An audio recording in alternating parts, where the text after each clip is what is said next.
politics is such a dirty game, as you know. There's so much just fuckery and deals being made at the expense of taxpayers.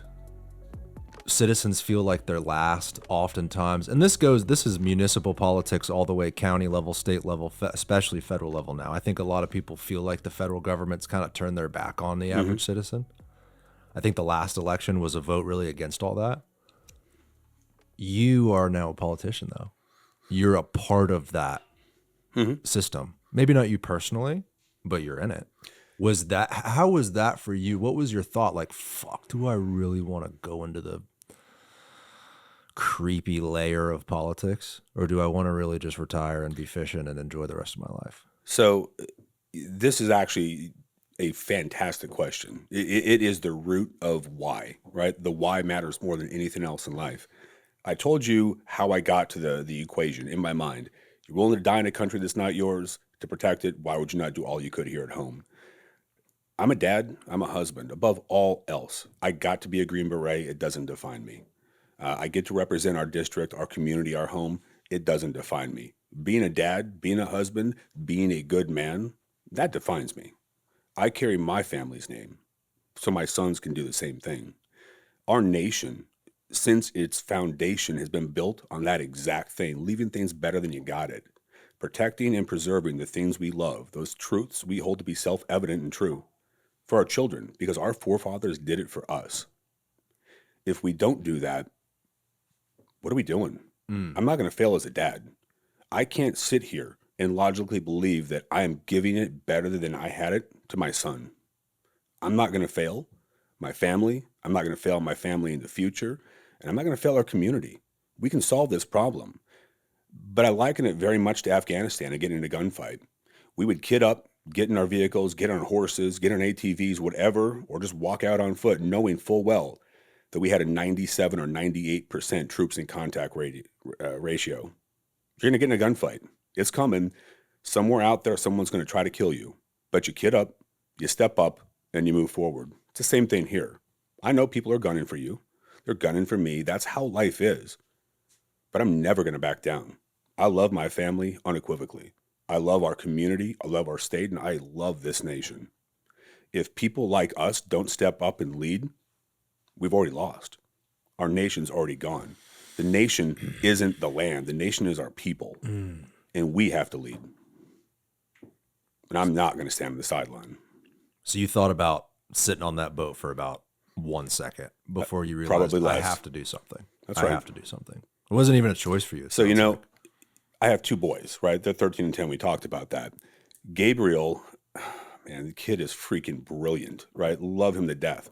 But he has this innate gift of saying things devoid of emotion, but it gets right into that soft spot between your heart, right? And it just sucks the life out of you. We were talking about Afghanistan and the things that were going on and where I thought it was going to go. We were talking about the economy and where my concerns were with the upcoming election.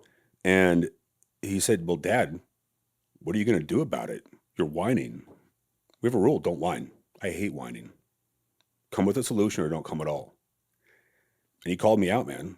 As a dad, it's always great when your kids listen. It's great when they understand your words. I was a little awestruck, definitely humbled when he used my words against me to call me out for my failures. But then you guys ask yourself, well, what can I do? I have skills. I have experience. There's things I can do. Why would I fight in a country far, far away and not do all that I could here? State Senator Jay Collins, everybody. Jay, welcome to the show. Thank you for being here today. I really appreciate it. I want to read a couple sentences of your bio and then love to talk about your career and transitioning into politics, what you've accomplished so far and what you hope to do. And just so we're clear, District 14, and so people understand, where is that exactly located? Right here in Hillsborough County, right? Hillsborough County. We're from the southern tip of McDill up to the Pasco line, west to the Pinellas line, and the interstate on the east. It jogs up a little bit more. Large part of the city. It is. Just the bulk of it, about 600,000 people-ish. So amazing. So Senator Collins is a highly decorated Army Special Forces combat veteran. He received a number of debilitating injuries, causing him to lose his leg. He served 5 additional years as a Green Beret post-amputation, retiring after completing over 23 years of service. Following his military service, Senator Collins took a position with Operation BBQ Relief, overseeing the distribution of millions of meals to Americans following natural disasters and helping veterans and their families by creating culinary delights together. Through his nonprofit work across the country, Senator Collins heard the concerns of Americans who agree that they want their families to succeed, their children to have better lives than they did, and to improve the quality of life in their communities. With this in mind, the senator took the chance and answered the call to public service by running for Florida State Senate in District 14. Served 5 additional years as a Green Beret post-amputation. Mm-hmm. Walk me through that. So you're injured in combat. So it wasn't this big moment where I woke up, my leg was missing. Sure. You never want to be in the firsts, right? In the military, you don't want to be there when people are like, we're going to tell stories about this, because it usually sucks on the ground, to be honest with you. And in 2007, it was hyperkinetic, meaning every day was a gunfight. If you're a kid of the 80s like I was, it was like a bad G.I. Joe cartoon on steroids. Stuff blowing up everywhere, bullets everywhere, bad things were happening, right? In April of 2007, I got shot. It's overrated. I didn't know I got shot. I leaked out about a liter of blood. It's overrated? It's way overrated. Getting shot sucks. But I didn't know I'd been hit. My blood pressure and my heart rate was up so much because they were ratcheting fire at us really, really effectively. It was the first time we saw foreign fighters like Chechens and Syrians on the ground in Afghanistan. It was a big deal because they're really, really good. They're using American tactics because you could see them shaping the battlefield, plunging fire in defilade, in depth. And that's a big deal. That wasn't what you guys were used to at the time? We were used to what we used to call pray and spray. They would pray to Allah, and then they would spray bullets and they'd run away. This was not that. This was concentrated fire. They were up close. They would shoot RPGs that would bounce off our vehicles because they were too close to arm. 25 feet is about what you need. But I got shot, ended up having to do a fasciotomy on myself in Afghanistan a couple days later, had 3 more surgeries, came back about a month later, and got to be there for another first, which was direct attacks on fire bases. I ate a mortar, fell about 20 feet, jacked up my back, got up, kept fighting because literally we were shooting people that were trying to climb our walls, trying to breach our walls and dropping 1,000-pound bombs just outside our perimeter. Worst place to be, right? The enemy's everywhere. We're inside, and there's about 20 of us. Pretty crazy. Fuck. And we won. We pushed them off. We killed a lot of bad guys. And in time, we realized that when I had been hurt, I had jacked up a bunch of my back. My T-spine ended up rounding off the T-spine and broken a bunch of the spinal processes. Didn't mess up the disc space, but, some arthritic changes, we'll say, because it was kind of crunchy. My back, L2, L3, L4, L5, S1, I had kicked my toes up over my face, and my discs blew out the back end, which is really not good for you, it turns out. And then I was about 15 to 18 feet away from the mortar when it exploded, and that also was really not good for you. And didn't realize how bad it was because, frankly, you get up, everything's attached. I got a few holes here and there. No big deal. Check engine light's not all the way on, so you fight. And that's what we did. A few months later, we get back to Fort Bragg, and I'm trying to go to selection at a place that's pretty hallowed. They make video games about it. And my leg's not working. I'm telling my leg to go straight, and my leg goes left. Kind of strange, right? Mm-hmm. I'd be walking up a mountain, down a mountain with a rucksack, and then I'd tumble down it. Wonder what happened, get up, go back up the mountain, go back down the mountain, whatever I needed to do. And that just kept happening. Failed selection. Hadn't failed a lot in life at that point. Came back, did it again, ended up getting picked up to go to that organization. And that's where they found out how bad it hurt my back. I ended up going to Walter Reed for emergency spinal surgery because my discs were not discs anymore. They were like, they use a jelly donut analogy. Mm-hmm. The jelly's got to be in the middle. Well, there was no jelly in the middle. The jelly was outside. Just bone on bone. Yeah, it was just whacking bone on bone. I had about 3 inches of atrophy in my calf and my hamstring. I had no reflexes. I had delayed cap refill. I had pitting edema forming already, and went to Walter Reed. They ogged out of the back, did the little magic and duct tape and bubble gum that they do up there. And I came back and ended up going to some of the training courses, like the operators training course and things like that, which are really, really important from a career standpoint. You make really good operators and gunfighters that way. Ended up failing. Again, I hadn't failed a lot in my life. And we were doing a climbing exercise at night, and my legs stopped working at night in kit, climbing a building, and I couldn't move my leg. Kind of scary, pretty scary. And I had to get rescued, got dropped, was allowed to stay, and I'm incredibly grateful because God's plan quite often is so far greater than our plan. All I wanted to be was a Green Beret, an operator, and go fight for our nation somewhere, whatever we needed. But that wasn't the plan. I was incredibly angry when I got injured, when all of this happened, because I just wanted to do what I needed to do. But sometimes you got to learn how to get broken, how to get back up, how to use other skills and talents that maybe you're not even aware of. And when you're an organization like that, remember Austin Powers, the movie? Mm-hmm. Well, everyone's sharks with laser beams on their head, right? These are alpha predator, alpha male. Everyone's moving 1,000,000 miles an hour, and you're the broken guy. You got to learn to use other skills. You really do. And I got to do things that I'm, we won't talk too much depth on, but grateful for the rest of my life, and meet people and see people. And eventually they led us to the Mayo Clinic, who figured out what happened.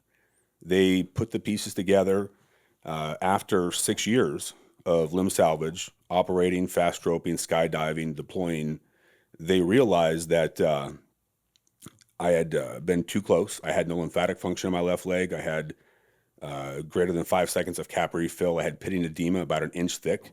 I was in a brace called the IDEO that came up to my hip, just to walk and run and jump. The bone, it was essentially bone with skin. The muscle had atrophied all the way down. My toenails had fallen out. The hair had fallen out. The skin was blue. It was like Mr. Deed's leg. Your leg was dying. It was. They said, look, it's not a matter of if, it's when. Just cut your leg off. Well, they had me at hello. I was done. I'd have cut the damn thing off myself, to be honest with you, because I just wanted to live my life. And, you get one shot at this. I want to live life on my terms. And, you're a dad, and you have young kids. My biggest fear was, how am I going to be a dad? How am I going to go play sports? How am I going to chase them around? And how am I not going to be a burden on my family? Nobody wants to live like that. The only path I had to success of this most important thing in my life was to potentially cut my leg off and hope that it's better on the back end. You got to be willing to risk it. And that's what we did. They cut it off. And 3 days after, I remember waking up post-surgery. I was like, holy cow, man, I feel great. I didn't realize how much pain I had been in. Looking back, it's like a 7 or 8 out of 10 every single day, this constant nerve pain. Right. It's like a toothache on steroids Yeah. everywhere, with these explosions of neuropathic pain where the tissue's dying, the nerves are dying, and it would take your breath away. I was doing that while operating, shooting guns, skydiving. We're our own worst enemies sometimes. I was so hyper-focused on what I wanted. It wasn't really what I needed or was best for me, my family, or even perhaps those around me. God had a bigger plan. But I was able to requalify. 5 years later, I showed up, went to Walter Reed, and you won't hear a lot of people from my line of work brag about 4-star generals. I'm going to brag about one. There's a few good ones. Scotty Miller, Brian. There's a few good ones, especially in SOCOM. But Ray Odierno, we're sitting there in Walter Reed. I'm doing one-legged box jumps. My leg's off. I'm just hammering it, trying to get through because I want to requalify. He was like 6'5", 350, right? Like, he's a big dude. And you can feel those people behind you. So I turn around. I'm like, oh, my God. Give me a second. So I'm trying to get my leg on and not sweat on this guy or fall over. And he's like, what is your deal, dude? Like, you're obviously different than the rest. What's going on? And, we had a conversation. I said, look, I just want a chance to requalify. That's all I want. I'm at 18 years of service. I've been through really great organizations. I'm a Green Beret. And if I can't earn it, don't give it to me. Mm-hmm. I don't deserve to be in there if I can't maintain the standard, because there's only one. You either meet it or you don't. But let me make that decision. If I can meet it, let me go operate. Let me go do my job and let me lead people where they need to go. He said, okay, deal. Was this the first time anyone had tried It'd something like that? been a hot minute, especially at 18 years of service, right? And I'm sure there was a lot of conversations. You've been in 18 years. Why don't you retire? I'm sure 100%. People within my own tribe. Did you think about that yourself? No, No. no. I knew I would requalify. I had no doubt. The hallmark of our organization is it's easy to be resilient with resilient people far greater than myself. My expectation was we were going to make it because excellence is a choice. We strive for excellence in all that we do. That goes back to, ancient Greece, right? That same thought process. That's how life is. I was going to put the work in or I was going to die trying. So when this general says he's going to give you a shot, I got a call from my boss's boss's boss's boss all the way down the chain. They're like, what did you do? I explained it and they're like, well, you're going to get your shot. And I made it through. They did this whole medical review, evaluation and everything else. And, by the grace of God, I was allowed to stay in. I would imagine hearing that you're going to get your shot. That's all you needed. The opportunity. That's it. Anything of value isn't given. It's earned, right? That's all I wanted. Let me prove that I can be here. I don't ever want to be the weak link. And beyond that, I said, look, if I get to the point where physically it is so hard to keep up that I'm a planning consideration, it's time to go. And I hit that point. 23 years of service, I'm in charge of larger formations. You're not getting to do the fun stuff anymore, but the fact is the standard's the standard. And I was at the point where my body was breaking down, my residual limb was breaking down. It just was where it was. It was time to hang it up and move on. But you did 5 years. Sure did. 5 years as an amputee. Wow. So there's probably feelings within there where like you're trying to keep up with your team, et cetera. But again, you're not necessarily in the same capacity you were. That's right. It's a little bit different. Before. A little bit different. But you still got to perform. Hit that standard, move forward. And then when you hit 23 years, sounds like you knew it was your time to move on. Well, now at that time, though, towards the end, was politics in your head at all? No. Zero. Not really. I thought that I would retire and be in a boat in the Gulf fishing, like we talked about earlier. Right. That lasted for about a half second because we are who we are, right? And when I was at Walter Reed, it was nonprofits, frankly, that lifted us up. It wasn't the VA, it wasn't the DOD, it wasn't people that you would expect because they all were moving 1,000,000 miles an hour. It was strangers from a nonprofit I never knew. They would come in and check on my family, make sure they were okay, make sure I was okay, and lift us up as a unit and got us back on our feet. I started running marathons there. I know I look like a brick with legs. I was trying to set the world record for one-leg amputees in a marathon. I got down to about 3:11 for a marathon. I needed to get about 6 more minutes, and I just couldn't get there. Unfortunately, it was so close. So freaking close. David, you're doing your first marathon. Is this now you got no excuse, dude. You got to get a damn good time next month, right? It's June 7th? June 8th. June Where are you 8th. going? Seattle. Seattle. Awesome. Awesome. That'll be a beautiful scenery, even if you don't do too well, right? How long are you going out there for? A week? Probably a weekend. Okay. Well, good luck, man. Enjoy.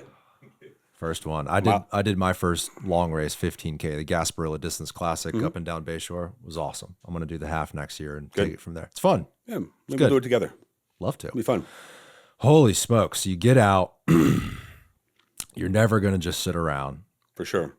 You start working with this nonprofit. I do. So OBR, we actually, while doing these marathons, I got to compete in the Invictus Games and represent our country in Australia and a few other things. So we're enjoying life, right? And when I retired, I knew that I wanted to do something big. We were launching some veterans programs. And they're like, hey, how do you want to do this? I said, why don't I run a bike across America like Johnny Appleseed with brisket, and we'll feed about 100,000 people. We'll call it the Breaking Bread Tour, and let's prove how much more we have in common than that which divides us. Wow. Fox News followed us. We started, no kidding, I retired. We drove to Tampa, dropped off our stuff, then hopped in the minivan, drove to Los Angeles, started off on the West Coast, went and fed people in Skid Row, and I started running like Forrest Gump with a prosthetic, right? And we averaged 60 miles a day for 50 days.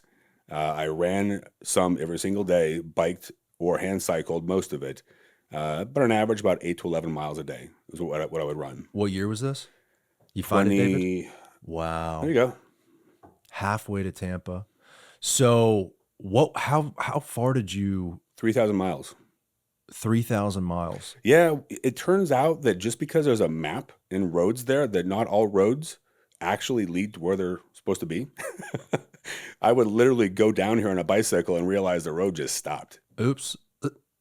Well, I'm on a bike.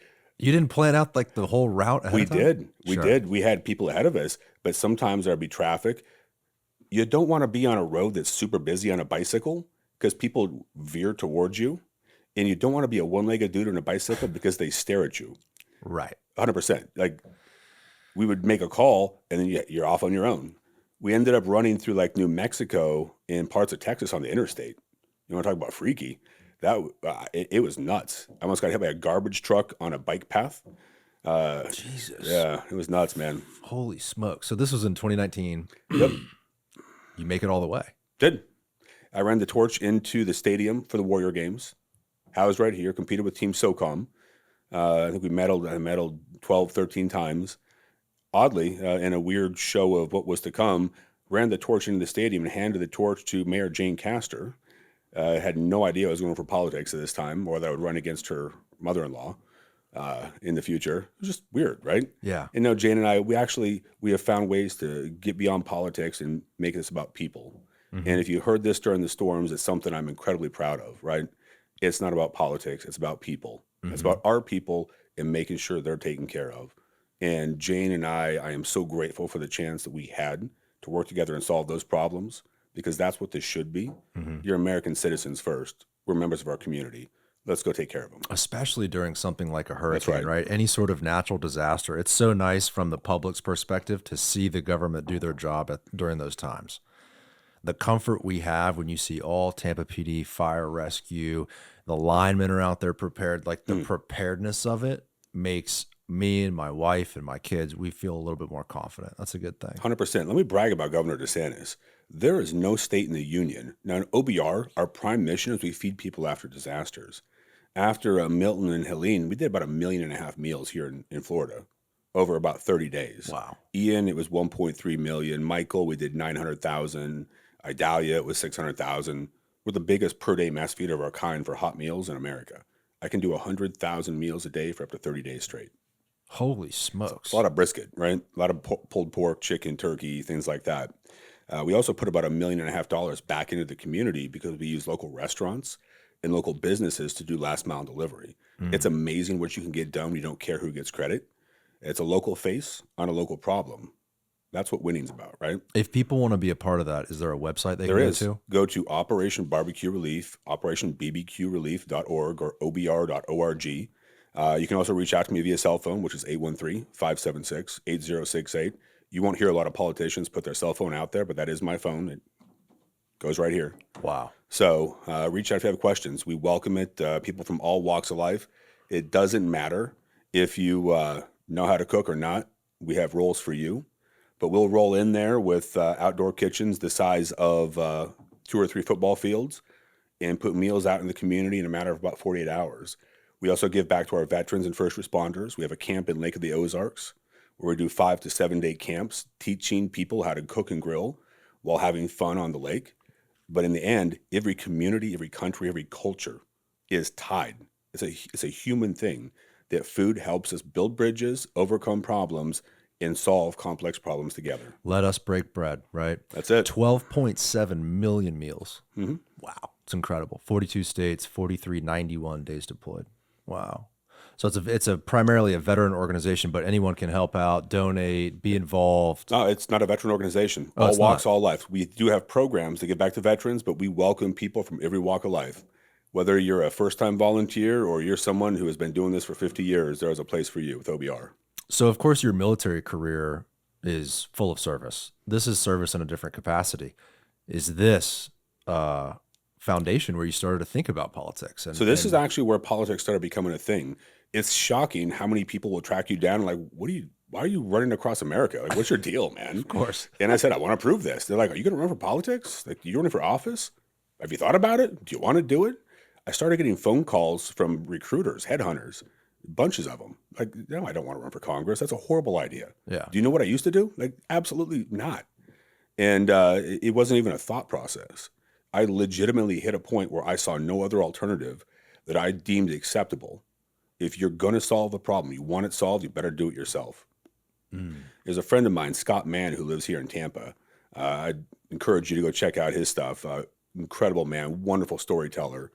And he says this all the time, nobody's coming to rescue us, right? It's the truth. We're here. There is nowhere else to go. America is the last hope of humanity. We lead the free world. The things we espouse and we stand up for are so unique in the throes of history. I have seen large swaths of the planet. There is no place like America. Mm-hmm. The things we fight for, and we're such a new country. And we've made so many incredible shifts and changes and put horrible things behind us.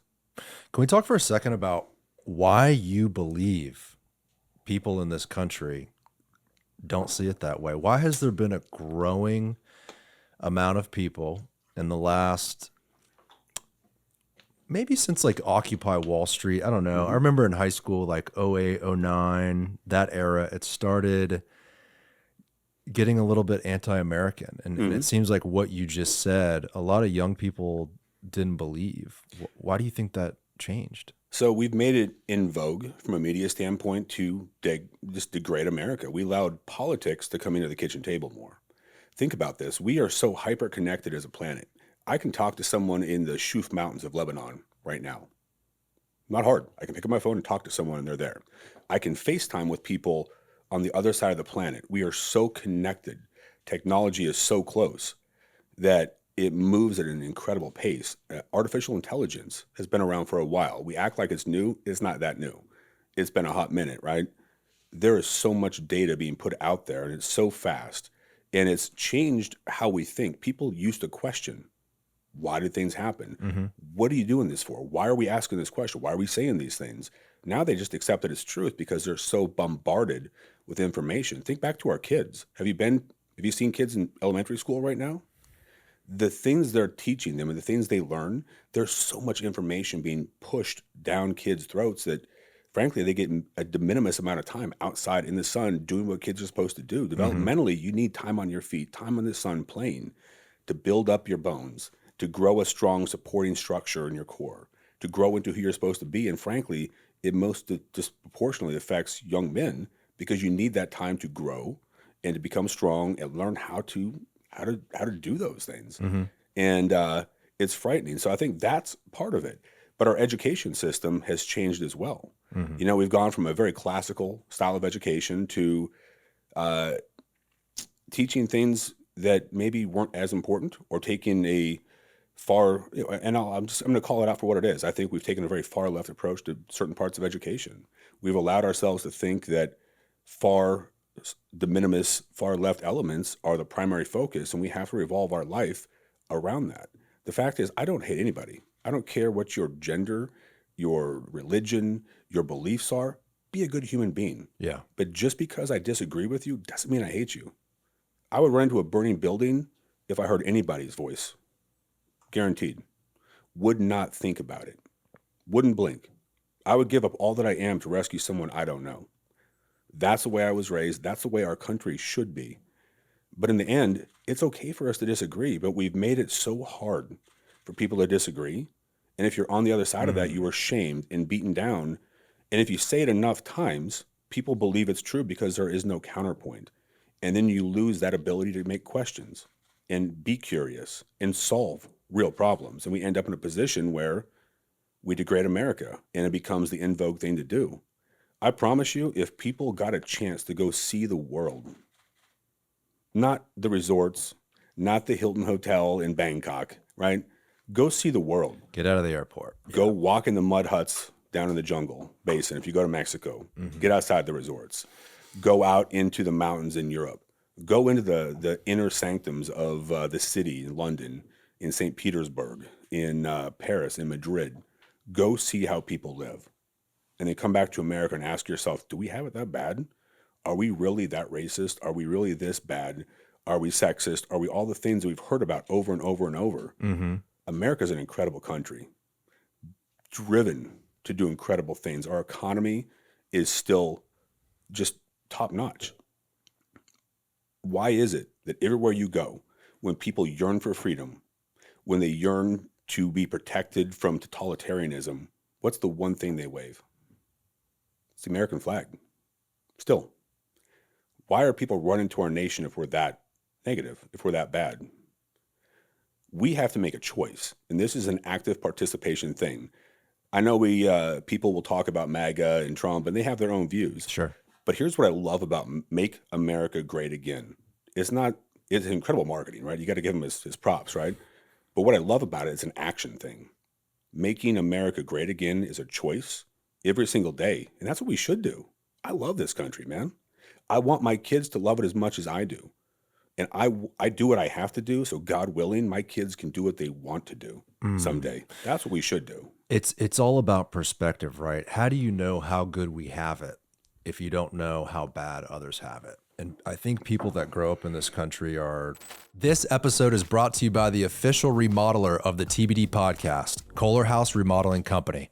Built on the belief that every homeowner deserves a premium experience, Kohler House is redefining high-end home remodeling with their commitment to integrity, craftsmanship, and quality communication. Their work speaks for itself, from condos in the towers of Channelside to 100-year-old homes in South Tampa, creating spaces that are both stunning and functional. What sets Kohler House Remodeling Company apart is their dedication to not only transforming homes into beautiful spaces, but to elevating the standard of residential general contracting. From concept to completion, every detail is handled with care, ensuring a process that's as smooth as the results are impressive.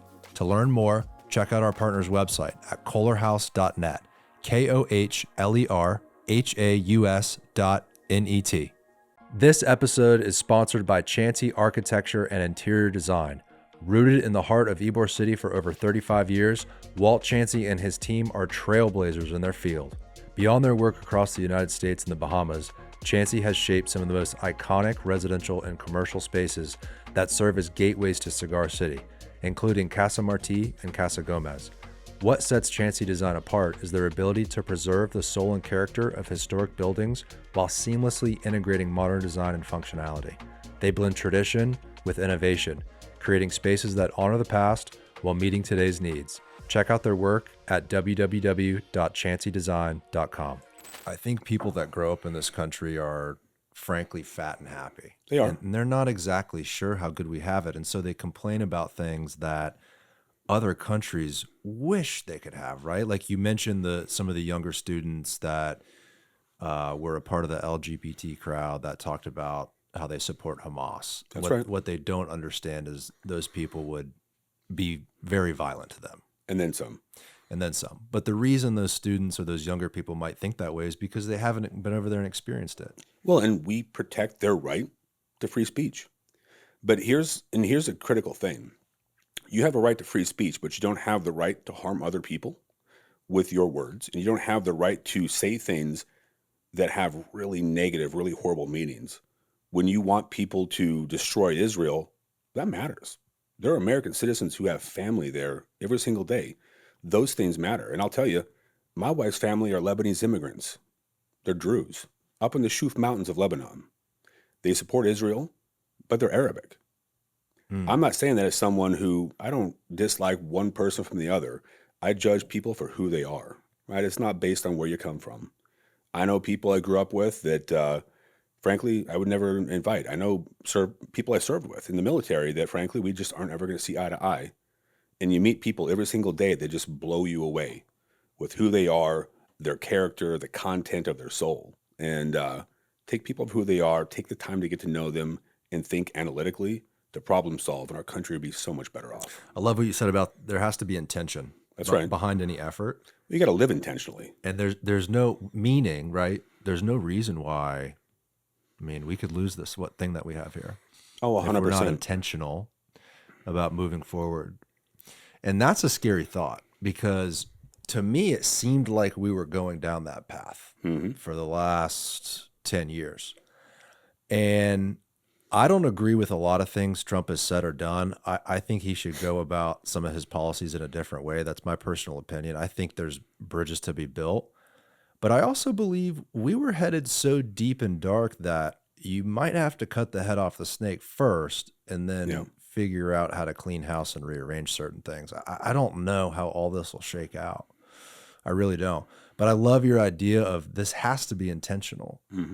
The fight for freedom, the fight for the greatness of America, it has to be within all Americans' hearts to preserve it. Well, that's exactly it. It's a choice, man. America isn't a name. It's not a brand. It's our people. Yeah. It's the American people. We are the United States of America. We have so much more in common. It's out of many one. When people came from other countries, they came here and they put aside where they came from. That doesn't mean they left their nationality of their even the small parts about them, but you became an American citizen, and that meant something. Mm-hmm. We're Americans first, and it's okay to be proud of who we are. Our nation has done incredible things for such a young nation in the scope of our planet, and we should be proud. And we should work incredibly hard to make sure we preserve it because, man, it is worth fighting for. So you get all these calls Mm-hmm. from these political people, recruiters, you said. Will you run? What do you think about this? You say, no, forget it. But then you probably have a conversation with your wife. You start thinking about these things. Well, we had a lot of conversations. And, my wife's a military person. She's a 20-year veteran. Layla is incredible. Let me brag on her a little bit. When I was at Walter Reed, she retired and gave up her career as the senior counterintelligence agent for all of U.S. Army Special Operations. Wow. It's a big deal, right? She was the best at her job. And I had lost my leg. I knew I was going to requalify, but there are no guarantees in life, right? Our son was having some health problems, and she said, you know what? It's time to hang it up. I'm going to stop doing what I love, and I'm going to take care of my family. But that's what America is about, right? That individual sacrifice. So you've always got to make sure people hear the richness of the story because everything we've accomplished, it really goes down to her sacrifice. And she made all this possible because if she hadn't done it, I don't know if I would have been able to requalify because my eyes were on my family. You would not believe the amount of guilt and anger and frustration that goes through someone's head when you're injured. And it wasn't because of just being injured. I don't want them to care for me. I don't want to take my time away as a man, as a husband, as a dad from my family. I'm responsible. I should be leading and doing and protecting, and I can't do what I am built to do when I'm injured. Wow. So your wife kind of steps up to the plate, really. She did. She made this possible. And, it's tough. She has done a great job, held us together, and does incredible things. But I encourage you to talk to her someday. She is a force of nature. You've been married 20 plus years, you said? We have, yeah. Congratulations. Thank That's you. a feat in itself. Really quickly, what do you attribute that to?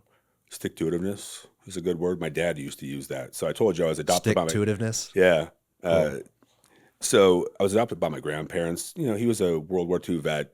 Didn't really talk about it much. And it's a choice, man. We talked about it earlier. Excellence is a choice. Sticking through things, thick and thin, hard times and great times, it's a choice. But that's what America was built on. There's a great book called The Hypomanic Edge. I'd encourage you to read it when you get a chance. It talks about people who created America. They weren't manic. They were just below that. But what you get is this intense drive and incredible ability to move mountains rapidly. The kind of person who jumps on a boat, comes across the world, hoping that the country they're going to really exists and they can have a better life. You got to be a little crazy to make that happen. And those are the people who our nation was built on. They created the nation, the United States of America that we grew up in. They fought a war over taxation because it wasn't right. Mm-hmm. Taxation without representation, that's our heritage. That's incredibly amazing. We should be incredibly proud of that. I don't think we talk about it enough. And generations that came after that, like my family, the They're Italians and the Sicilians coming in the 1800s, That's right. long after America was founded.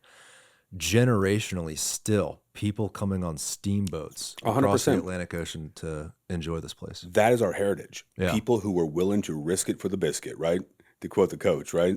And we should be proud of that, man. That's what unites us. That is the brand, the essence of America right there. And you think about the last mid-century, some of the things that this country accomplished after World War II, going to the moon and the Kennedy era and all these great things.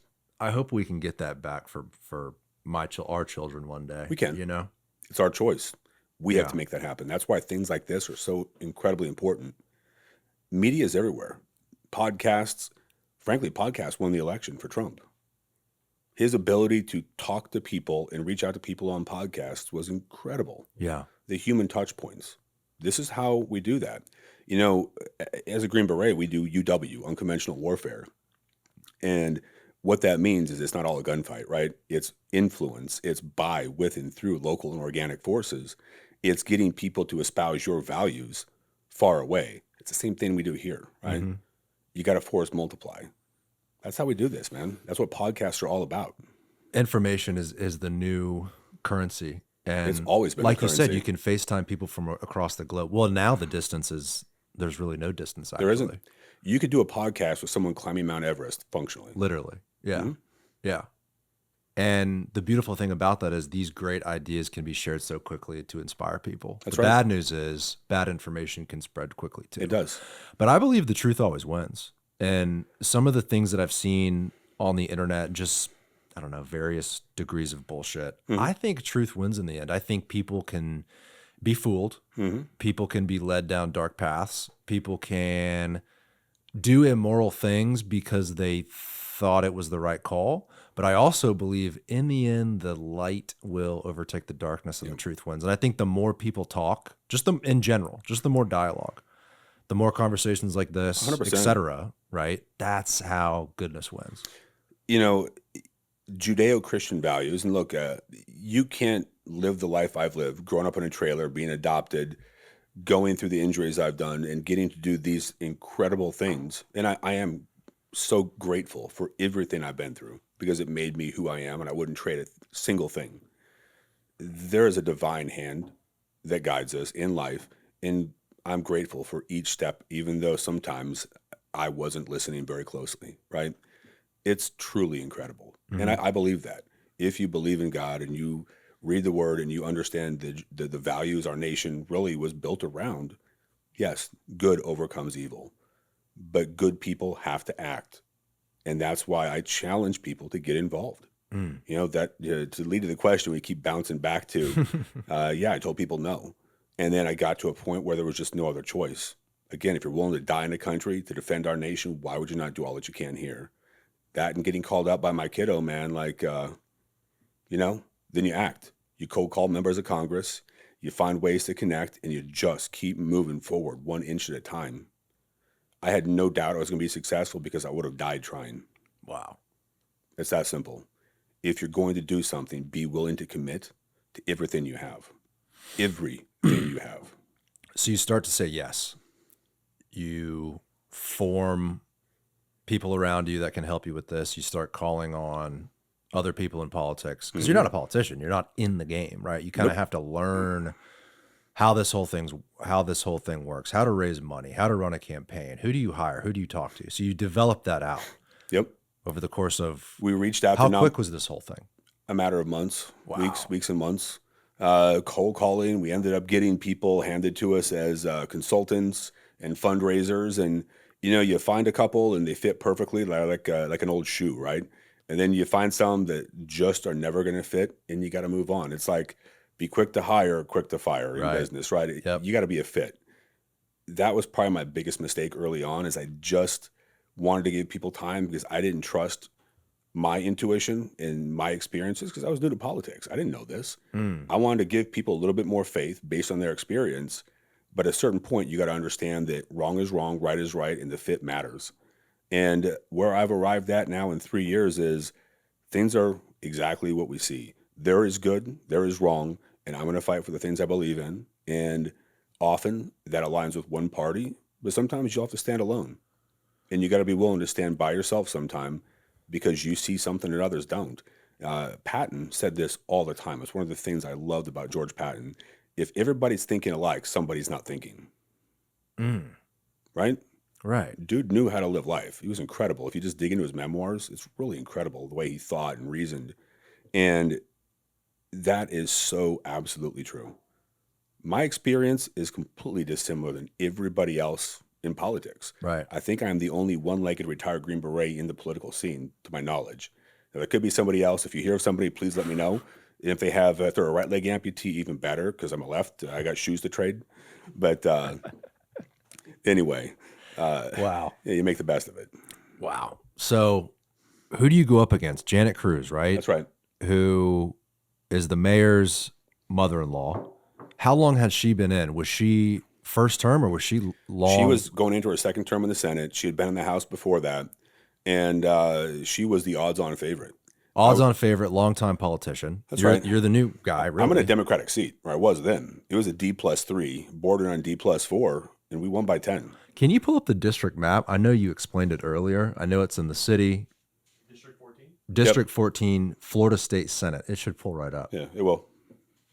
So how do you develop out your message? I mean, it sounds like all of this happened quick in between you saying, yes, I'm committed to this, and the actual election day. How long was it? I mean, I actually ran for Congress to start with. Oh, okay. I ran against Kathy Castor to start. And then when this magic thing called redistricting happened, my seat went from winnable to not winnable. And I really got to the point where I'm not going to ask people for money to run a campaign that I know mathematically cannot win. Let's pause on that, though, Mm-hmm. because couldn't the same equation through your head No, happened with the amputee and you requalifying? I mean, that sounds pretty damn impossible, right? it does. But functionally, there were differences. In the political scale, there's a balance, right? You can have a zero, like an even, not a D or an R. That's an even seat. That's a toss up, right? A D1 is a little blue. A D19 to 20 is really, really, really blue. A D or an R20 is really, really red. That's like panhandle, right? You're going to be really hard to win as a Democrat. It's a math problem. Unless somebody does something really horrific, the math doesn't math. I could control how I requalified because I did everything. I can't make people vote a certain way. I can go knock doors, but in politics, if you're a 3 out of 4 or 4 out of 4 voter, you have voted in 3 out of 4 or 4 out of 4 the last few elections, right? And you're a 4 out of 4 Democrat, you generally follow the party vote.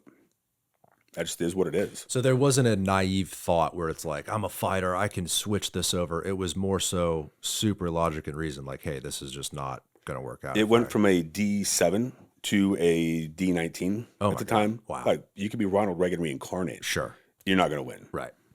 So that's the congressional map. This is the congressional map. So you see that pushes over to St. Pete. So Florida State Senate, District 14. Go back, David. So this new district gets redrawn. Yep. And it's essentially an open seat, or had they made predictions about? No, people thought she was going to win. The governor actually, I had to interview. He brought me in on this. He said, look, I've been following you. You know, his team interviewed me, and they thought I had a chance to win. In a military town, someone who was willing to put in the work and unafraid to get out there and talk to anybody. You know, we went to everything I possibly could and told our story, and it worked, right? Wow. There was no guarantees. Right. So this is it, There right? you go. State Senate District 14. So all of South Tampa, airport up north, Odessa, and then kind of bordering Pinellas County on the west side. That's right. A lot of people live there. Yep. 600,000, you said. Yeah, give or take. So talk to me. I mean, you're not a lazy dude. How often are you just up and knocking doors and We knocked 100,000 doors over 5 months 100,000 doors in our team. Yep. With everybody who brought in. So we brought in door knockers all over. The Republican clubs helped. Local people helped. We brought in paid door knockers. And, you know, we took a unique approach. I wanted to make sure that there are people who have the ability to really spread a message. And we started getting names, and we would send multiple people there. It's absolutely incredible when, as a candidate, you go knock on someone's door and you're the first candidate to ever knock on their door. They've never met another person running for any office. I love it when that happens because they're dumbfounded. It's even better when I'd walk into my commercials on their TV and they're like, Can I get an autograph? right? And pretty wild, right? That's amazing. And you have conversations. Little shameful though too, because it brings up kind of what I wanted to talk to you about, and we just talked about this information sharing. There has been such a disconnect in this country between the people and the politicians. These podcasts, this new form of media, the new ways we're connected through these devices is incredible because it closes that gap. I've tried to have on politicians. I've had on the mayor. I've had on Kathy Castor was on, right? Like, I'm trying to get politicians to talk directly to the people. This never existed 10 years ago, 20 years ago. It would be impossible to talk to everyone. You know, it's a dual-edged sword. The other side of this is sometimes people forget that there are real human beings with family behind this. You know, when I was running, there were some really, really horrific ads. that were going to my children's friends' homes. I mean, things that I've never been in politics, and they're just frankly making things up completely based off of things that I said. I don't hide from who I am. I am pro God, I am pro gun, and I am pro life. That is the way I see the world. But I also know endemically that it is not about me. It is about we. If everybody thought like me, the world would be an absolutely crazy place. You don't want a whole bunch of one-legged Green Beret operators running around running the world. There's a few of us, and that's probably best. And ultimately, I get that, right? It's a we thing. We would go knock doors, and some of the things that would be said to my kids who would go knock doors, we would have people chase us down the streets screaming vile things. We had death threats, real, like kids' names, our house location, where they went to school. That's real. Those are my kids. That's my family. Don't threaten my family. Did it make you at all rethink what you were doing? I think it makes you even more resolute in why you have to. Something's got to change. Man, you talked about it earlier. That is the essence of why good people have to run for politics. This isn't a red or blue thing. This is a red, white, and blue thing. We're America, man. It's awesome that our parties chose red and blue, but it's the red, white, and blue that we really should be focused on, right? Look, I am a Republican. That's how I see the world. But I'm an American first and foremost. And there are things that sometimes I'll stand alone on just because I've seen it. And I understand in a way that others do not, and that's okay. The political parties, this two-party system, this binary system, I think is a lot of the cause of animosity because it puts people on teams. And whenever people are on teams, they combat each other. You see it in sports. You see it in countries with wars. You see it in neighborhoods. I wish there was a way to balance that out and have more parties, or at least have no parties and have people run for politics based on their character, their decision-making skills, etc. So that doesn't work necessarily here. And you got to think about the dollars behind this. The enterprise behind politics is absolutely crazy. Go look at TV time. Right. The amount of money spent on a state Senate race is outrageous. Millions upon millions of dollars for a state Senate race. Think about gubernatorial, presidency. $100 million. And the presidency, I think, is over $1 Billion. Right. $1 billion. Follow the dollar signs and understand how that works. And look, I get it. That is how it works. And if you want to change the game, you got to win the game. But in the end, don't lose focus once you're elected of what really matters. I run a nonprofit. I still go out and knock doors and feed people in disasters. We do about 100 to 150 events a year.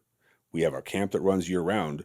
And during the hurricane, I would literally, during Ian, I was out knocking doors, getting people to vote for me. And then I'd drive down to Port Charlotte and I'd work with my team throughout the night, getting meals prepped. And we'd go out in the morning and serve meals. You want to see something humbling, go up to someone who's lost their home, where their home was a slab. It's completely gone. All their dreams, everything that they've held is gone. And they're just broken. You can see it.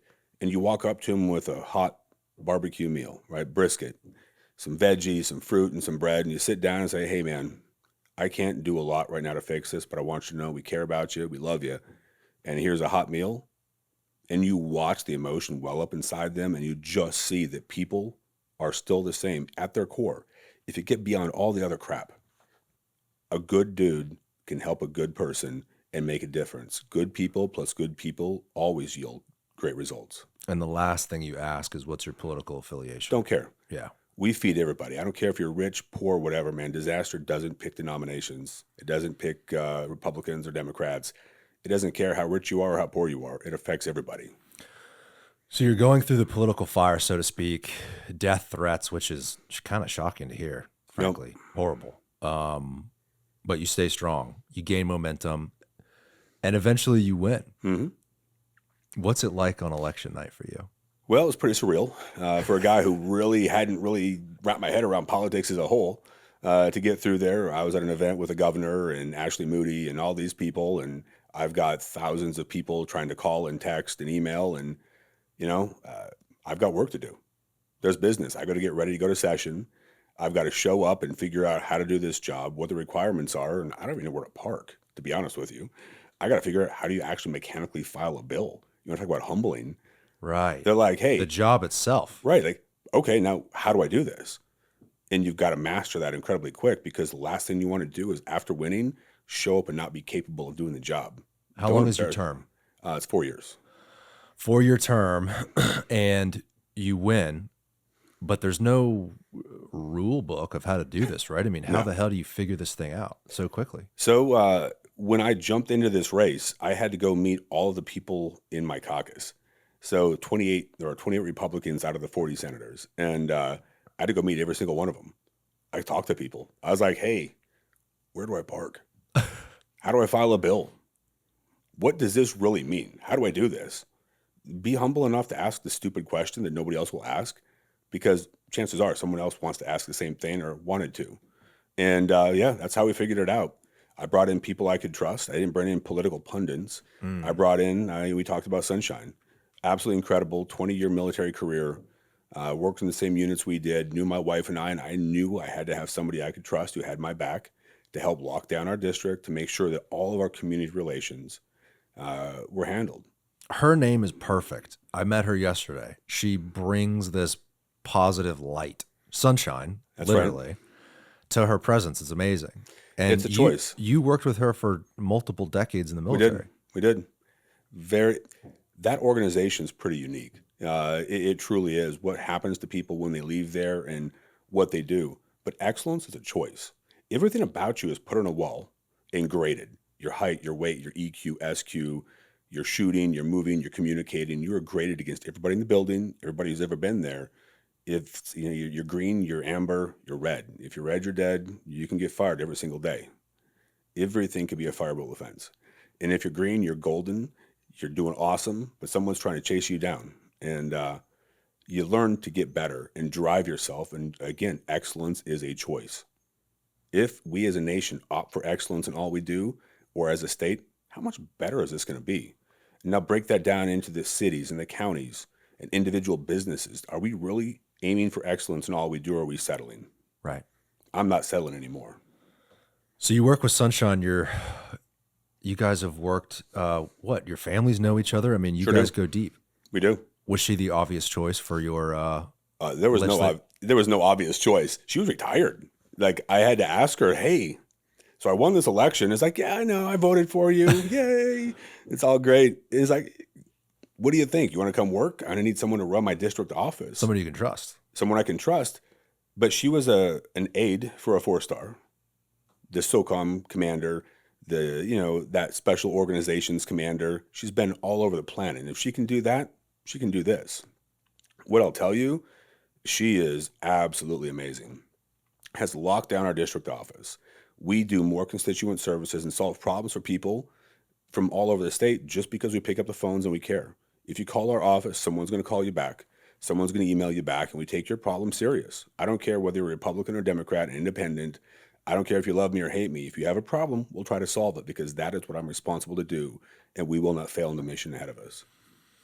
And that is how she runs her life as well. So you eventually convince her. I did.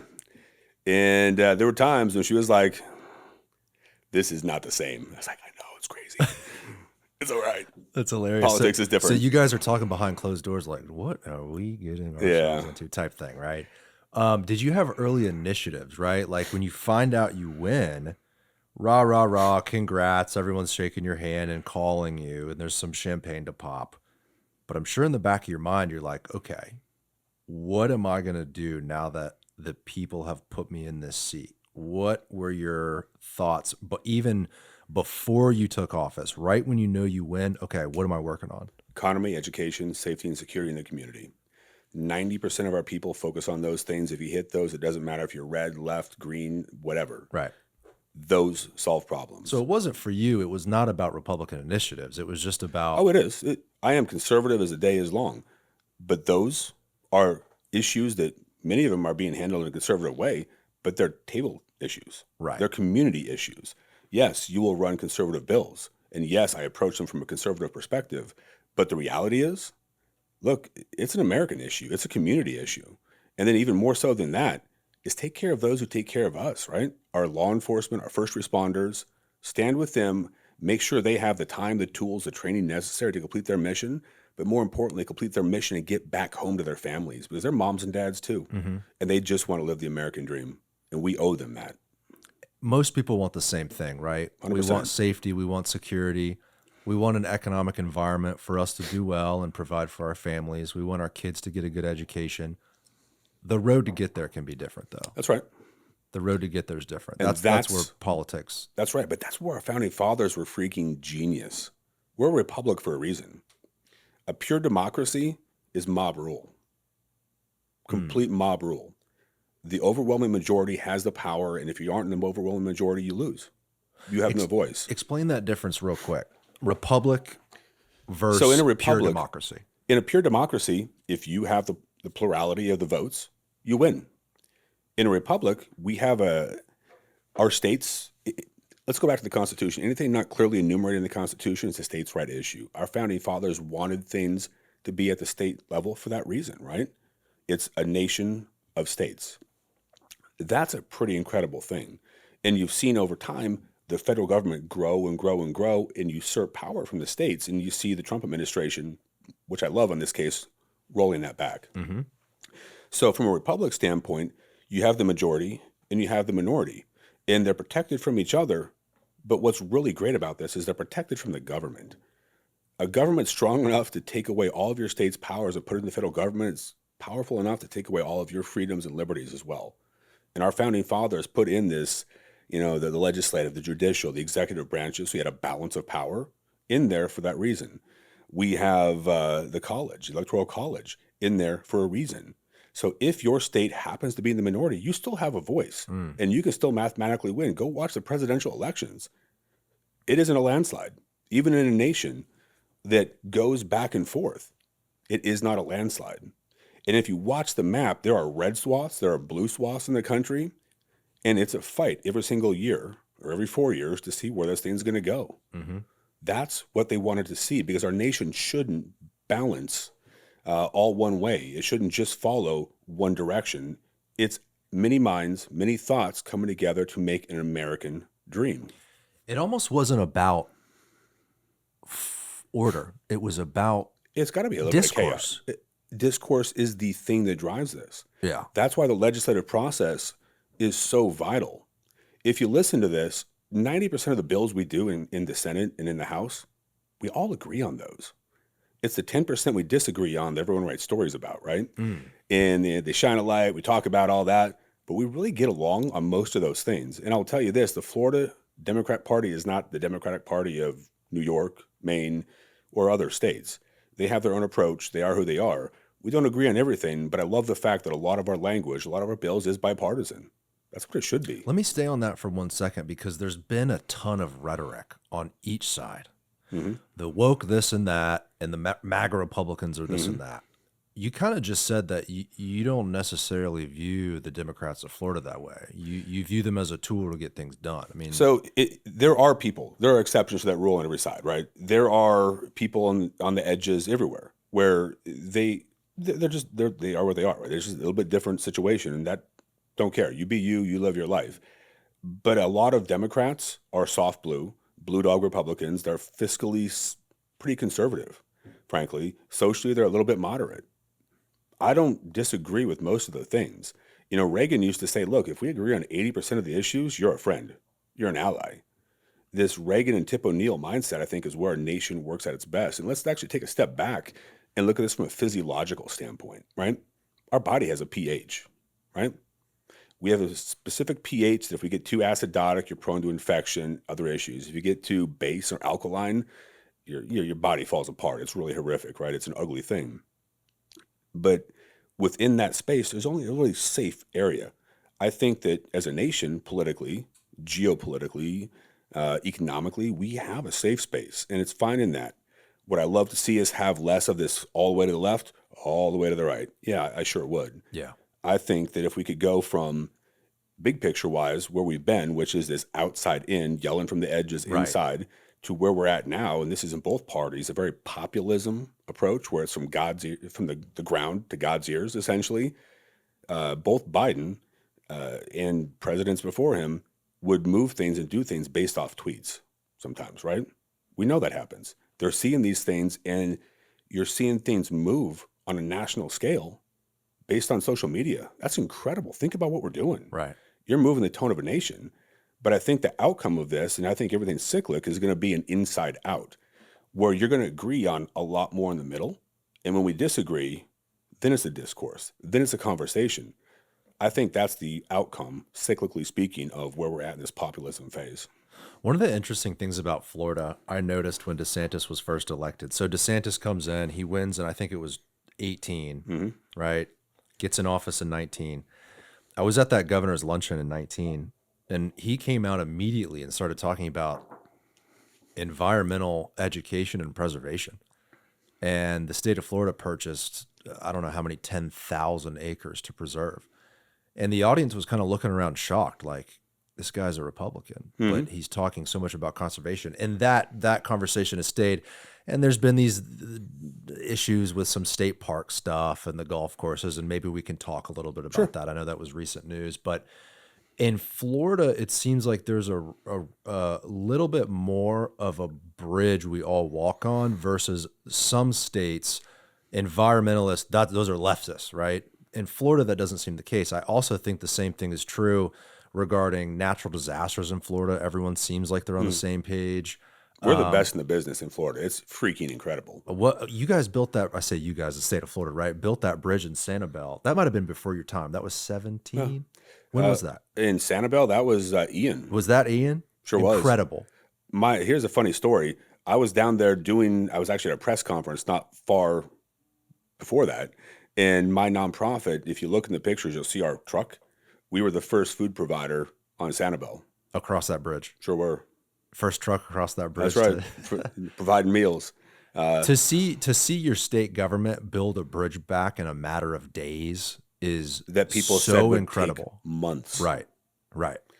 That's the American spirit, right? Exactly. Tell me I can't do something. So you asked, and this is completely directly related. People ask me, did you know you were going to requalify? Absolutely. Tell me I can't do something. Tell me it can't be done, and I will do it, and I'm going to come back to you. I'm going to smile, and I'm going to explain to you exactly how we did it, because I expect to win. Excellence is a choice, and you're just giving me more fuel to get things done. So those early on initiatives regarding, you mentioned a few different things. List those again. Economy, education, safety, security, taking care of those who take care of us, our first responders. So you kind of figure out, that, right? What you want to do. Mm-hmm. You're also figuring out the game itself. How does it work? We're basically set up like the federal government, meaning we have the top executive officer, which is the seat of power is the governor. Then we have Congress, so to speak. We have a House of Representatives and we have a Senate, like the federal government. Does it work in the same way? The representatives draft the bill. No. They send it over to you. Explain it, please. No. So the way it works, you have the governor, executive office, right? You have the judicial branch with our Supreme Court at the state level, and you have the legislative branch. You have a Senate president and you have a Speaker of the House. There are bills that originate in both chambers simultaneously. So when I go to run a bill, I've got a House sponsor over on their side that I'm working with on that language, and it moves through both chambers simultaneously. So it becomes a communications challenge on top of a challenge to pass the bill. Because what you want to do is make sure that the language stays within a modicum of reason of similarity, right? So step by step by step, usually about 3 steps before it gets to the floor. And you want to make sure that when it passes, it's not going to be thrown out because it's so vastly different. Because at the end, as things come into the end, you're kind of trying to figure out whose bill is going to win and just take that fight out of it. Make the language the same, right? Make the language the same, right. Which is what I try to do.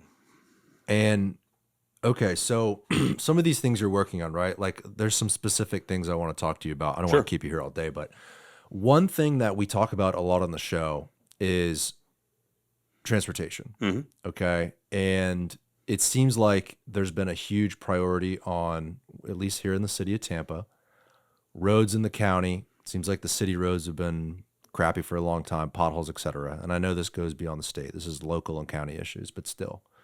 We also talk about, a lot of people that follow this show, myself included, want to see some sort of a rail network here locally. Very costly. Is that something, do you think, that we can get done here locally? We've been talking about it for a long, long time. It's came across governors back to Jeb Bush. I mean, we've been talking about this for 25, 30 years. So let's take a big step out, right? Sure. Let's talk about roads. We have a congestion problem, right? We've had 8 to 1,200 people a day moving to Florida for the last couple of years. There's a lot going on, man. If you get up on 54, you want to see what growth looks like? Bonkers. How many subdivisions have gone in up there? How busy the road is. We got to move people somewhere, right? We have a density issue. I think you're going to see more roads like the vet, honestly. Let people pay if they want to pay. Otherwise, let's get the roads as clear as they can. That helps offset a portion of that, right? We've got to fix the city roads. Yeah, remember the whole 0.5% tax and all of that? Well, we got about 270 million coming in across the county to repave roads because of that. That's incredible. That's going to make a difference, but that doesn't solve the problem. That extends the problem, right? We get about 10, 15 more years out of a road with about a 3/4 inch to 1 inch lay of asphalt. Let's talk about rail. So, rail is incredibly expensive. And where you run into the problem is the imminent domain side of this. Where are we going to put it? And are you talking heavy rail? Are you talking light rail? Are we talking about Brightline? I think you'll see Brightline come in here. So you're going to go from Miami to Orlando into Tampa. I would love to see that get all the way out to Tallahassee, honestly. But we've got to rethink mobility. Let's talk about buses and things like that.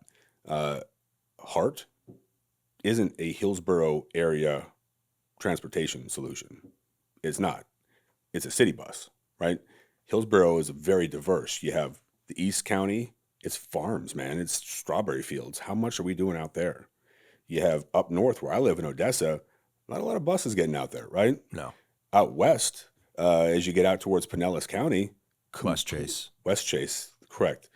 And even down south, a little bit further within a district, completely different demographics. People need different things. They want different things. We can't have a solution built for a city that doesn't exist. And what I want to do is really rethink that. And a couple of years ago, that's what happened with Hart, right? Yeah. We wanted to ask questions about, is this really going to solve the problem? I think you want to have Pinellas, Pasco, and Hillsborough working together to solve problems For of sure. transportation. The last thing I want to do is pit the counties against each other because you're just creating log jams somewhere else. So in this, sorry if you were going to continue. No, and the part I was going to get to is I think there's some long legs there and some point to point. Think of this like Uber, but a county system. We'll call it Taboober, right? Just for fun because it's kind of cool to say.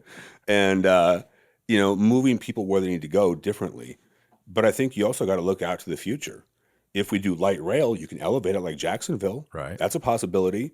But you also have things like AAM. We are going to be at the forefront of AAM.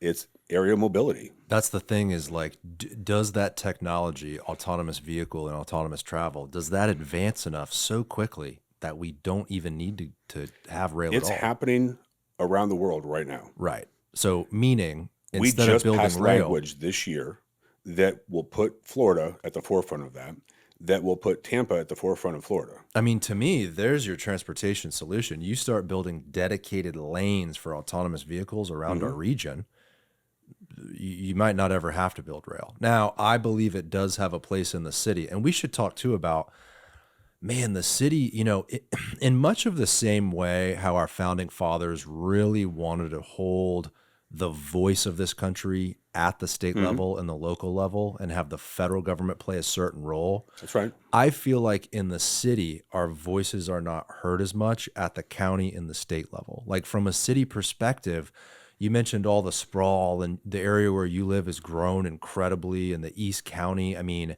thousands and thousands of homes and subdivisions. And that's where a lot of the infrastructure is growing, as it should if that's where all the growth is. But I think we just feel neglected here in the city. So, I've heard that from people, and I love some of the things we're doing to refresh neighborhoods. I love some of the things going on in Ybor. Yeah. I love, honestly, I'm happy to go on record. I don't think we should pay for it as a state, but I would love to see the Rays build their stadium right in Ybor. How awesome would that be? The economic development around that from a secondary, tertiary, or quaternary business model, absolutely incredible. But think about the opportunity to move people to the game across the bay, on rail, on AAM, on vehicles. There's ways to get people there and we're not even thinking about all those. Mm-hmm. The economic facilitation involved with that's incredible. You know, whether it's there or it's out by Ray J or whatever else, we got to keep them. But that right there, the AAMs are going to be absolutely incredible. You basically have three models. You have a freight system that's being talked about, which is going to be, you know, Lowe's, Walmart, people like that, just moving goods, you know, facilitating our economy. You're going to have point to point. Think of them as sky trains, kind of like that train right there, but in the air, going distances with 10 to 20 passengers. And you're going to have point to point models. Say you want to go to the Rays game and you're willing to pay an Uber Black price for a AAM vehicle, an eVTOL. Well, you can hop in at an eVTOL port, hop up, fly, drop to the one at the stadium, get off and go watch the game. So this is Senate Bill 1662. This is news. That's my bill, by the way. This is your bill. This is May 6th. Mm-hmm. Wow, this is recent. When you said AAM, in my head, I'm like, oh, autonomous vehicles. So AAM means Advanced Air Mobility. That's right. Whoa. We're doing this. Whoa, this was your bill. Sure was. Quickly, I guess, talk about this technology. I didn't know anything about this. This is amazing. So this is, think drones on steroids, right? It's automated. It's autonomous vehicles moving. They're electric helicopters or plane, hybrids moving across land. I mean, that's a great approximation right there on the screen right there.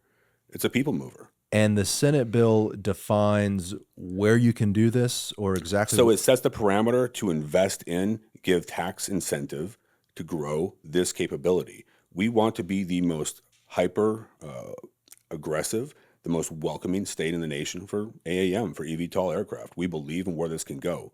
This can solve our congestion problems, and we're going to do everything we can economically to facilitate this because we believe this technology will make a difference. And the reason this is a better bet in your eyes than rail is, like you just said, rail is incredibly costly, billions of dollars, right-of-way issues. It's cube space. So when you pack out, you can only do so much. We have a congestion problem, right? Go down to downtown Tampa, you put a lot in a little bit of space, right? It's crazy. We have a drainage problem. I mean, if you're on Bayshore in a rainstorm, we have problems. We've got to solve those too. What do we do first, right? Do you know how much fuel flows through our bay? I believe it's a third of the entire state. It's greater than that. The plurality of the fuel in our state runs through the Tampa Bay region, through our bay area. So when hurricanes happen, bad things happen to the state, right? If we've been hit head on by either of those, that is a huge problem. There are things we have to solve there from resiliency and hardening is what do you prioritize first? There's only so much money. We're not going to ever be New York and California. This is a bipartisan thing. Like, we're not going to spend ourselves into oblivion because in the end, you're just not functioning as a society. You're just upside down, nothing works, and you have all the tools and nobody knows how to run them, right? We've got to do this in a thought out, effective economic approach. And I think it makes sense because let's look at the ground. Where are you going to put those? If you're going to go to downtown Tampa, where are you going to put the rail? If it's a heavy rail, it's not functional. It's not possible. The only option is the existing CSX tracks and basically the infrastructure you have that's been there for 100 years. So the CSX tracks actually have to be shifted and changed to meet modern rail for passengers. That itself is an issue. You still don't have the land demands. So Mr. Moffett, the former speaker, he and I talk about this all the time. He is a huge proponent of rail, and I'm not against it. But to me, if you're going to do this, you have to do this in a cost-effective way because I'm not going to dump more debt on our kids. I'm just not.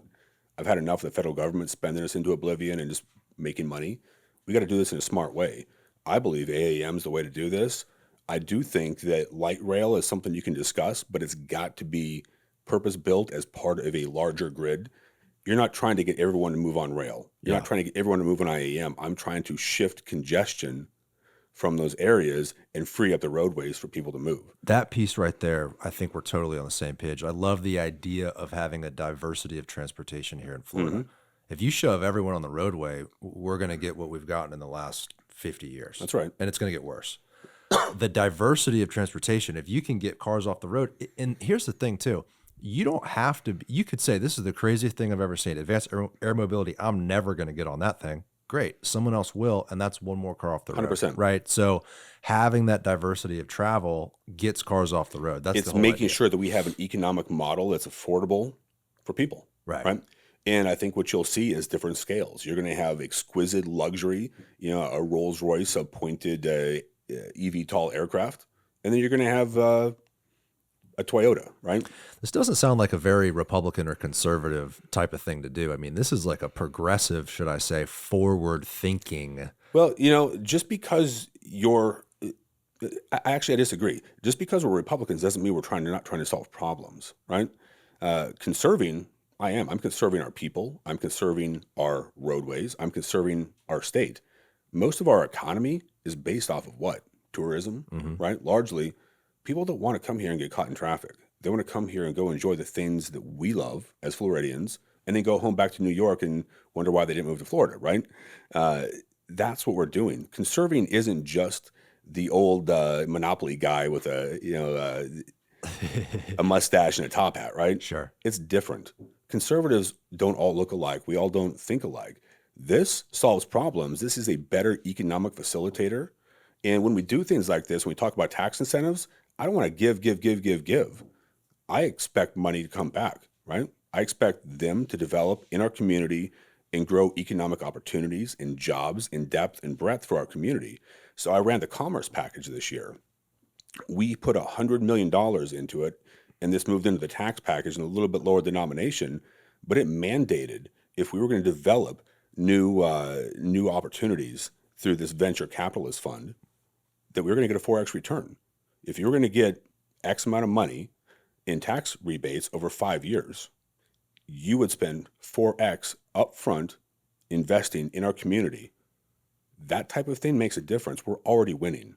And the truth is, more realistically, you're going to see a 10X, 11X, or 12X boom in our economy just because of us drawing in new business. If one of those hits, you're going to create thousands of jobs. Wow. If 10 of those hit, what do we just do?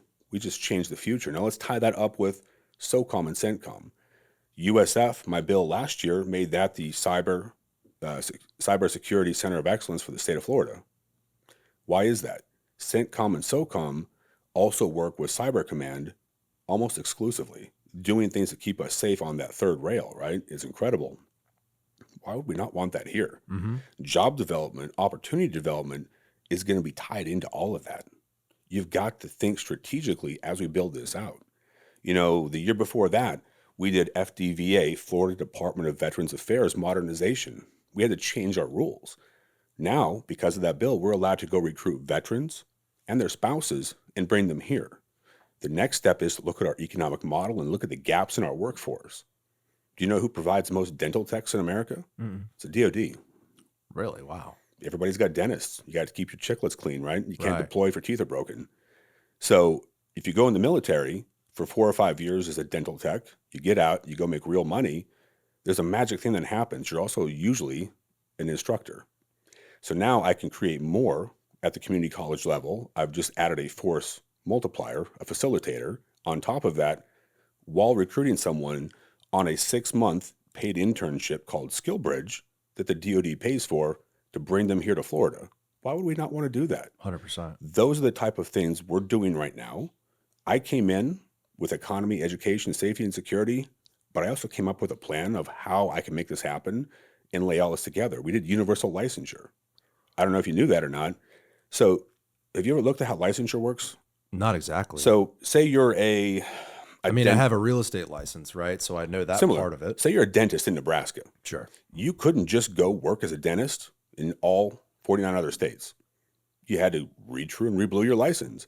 There were hurdles. Some states were protectionist. This is my rice bowl. You can't come because you're in Nebraska and we're Florida and you're not good enough. What I said and what our bill did is said, look, if it's apples to apples and you're a dentist and you meet the same criteria, you can just come here. You can pay a fee Sure. to file this and transfer your license, but we're not going to make you go through artificial hurdles. That hurts our economy. We want you here. In fact, we're going to try to recruit you here. We want to grow our economy. That's Nebraska's fault for not doing more, right? Why would we not do that? That changed the game. Now people can move here freely.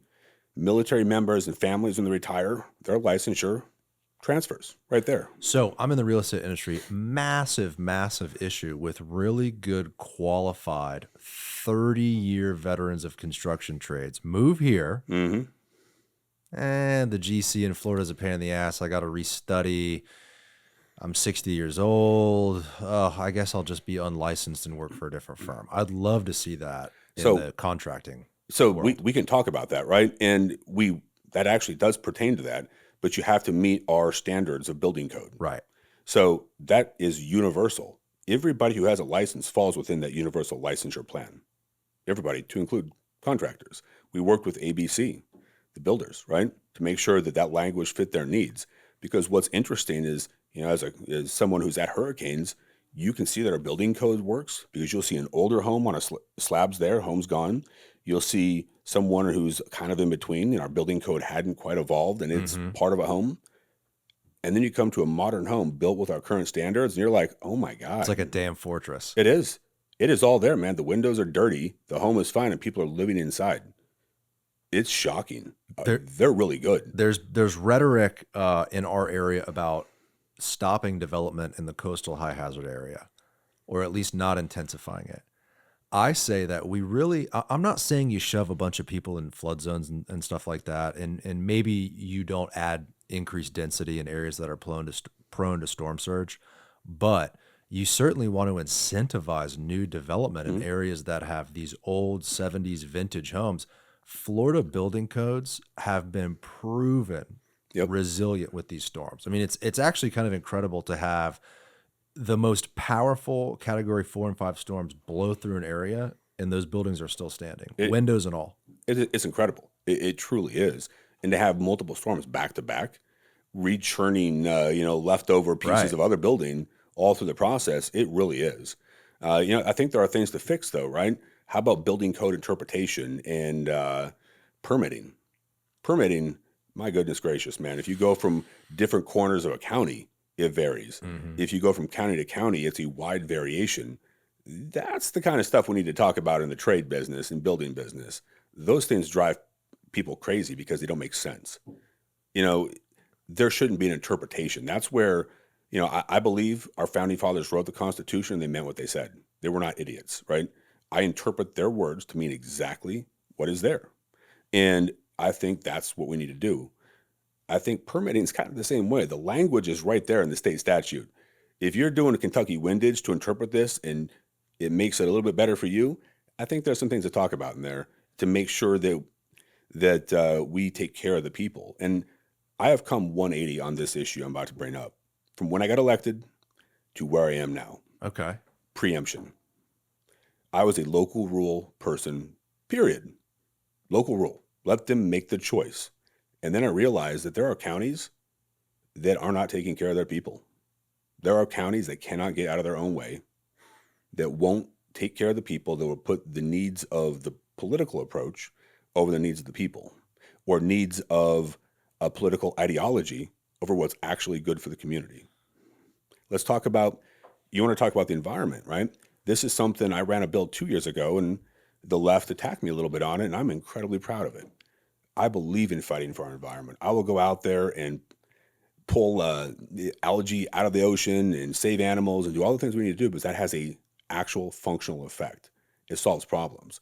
But to have green energy requirements making us spend 400% more in a hotel room because they're a green energy box checked, that isn't even a good business practice. And that's how we as a state did things.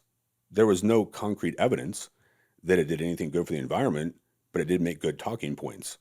Why are we doing that? Right. I mean, across the board, there's these weird, red tape and bureaucratic things that, especially in real estate development, muddy the water so much. By the time you're left with the end product, it's this boxed in, uncreative, ultra expensive thing. Whereas if you let good creative people, younger, small businesses and smaller guys and investors and developers like myself, I'd love to do certain projects, but I can't afford it because by the time I buy the dirt, get the financing, and work within these guidelines And have the insurance. and all these standards and have the insurance, it's like I can't even compete. Yep. And that's a scary thing because you look at old pictures of Tampa and you look at old pictures of American cities. We used to have incredible urban areas in this country. The architecture, the way they were designed. I bring it up all the time, but that transportation network, I don't know if you can see it. I have a glare from where I'm looking at. That was our streetcar transportation Mhm. network here in Tampa. Incredible. You could take a streetcar from Sulphur Springs down to Ballast Point. When we go to try to do that here in the city, though, the state doesn't let us figure out a way to tax ourselves in order to provide services like that. So for me, I totally understand what you're saying, where certain counties and municipalities are not giving the people what they want. They're totally mishandling all this. First of all, every municipality in Florida has gone through this awesome boom where like the property taxes are skyrocketing, a lot of new money's coming in, a lot of new people are moving here, right? A lot of new money's coming. But it seems like there is a disconnect in certain counties with those services. And Sure. that's what you're talking about as far as, That's right. that home rule issue. But on the other side of it, it's hard for us in the city to get what we need done if we don't have the power to figure out a way to do it here. So to me, at some point, you've got to find a way to pay for things. It just is what it is, right?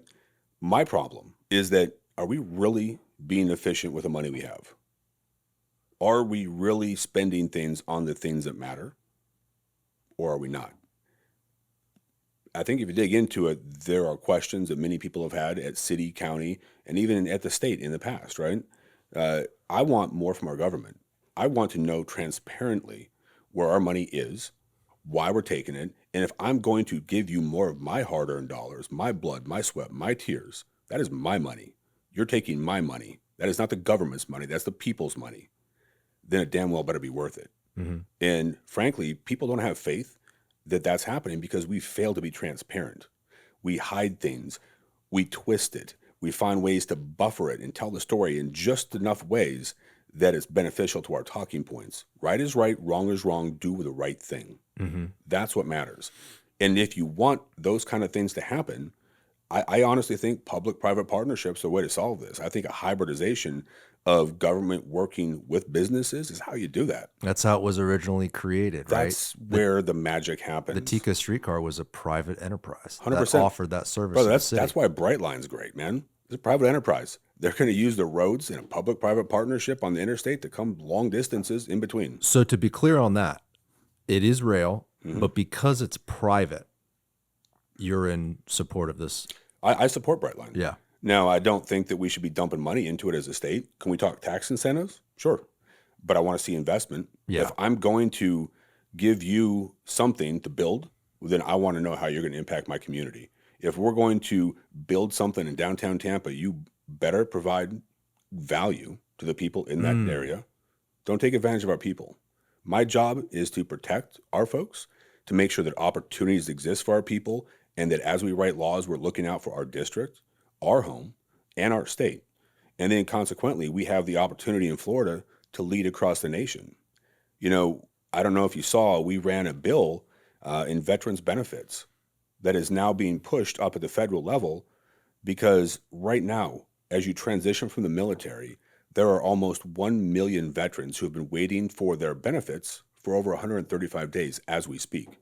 There are another 260,000 veterans backlogged behind that. So barroom math, call it 1.3 million, right?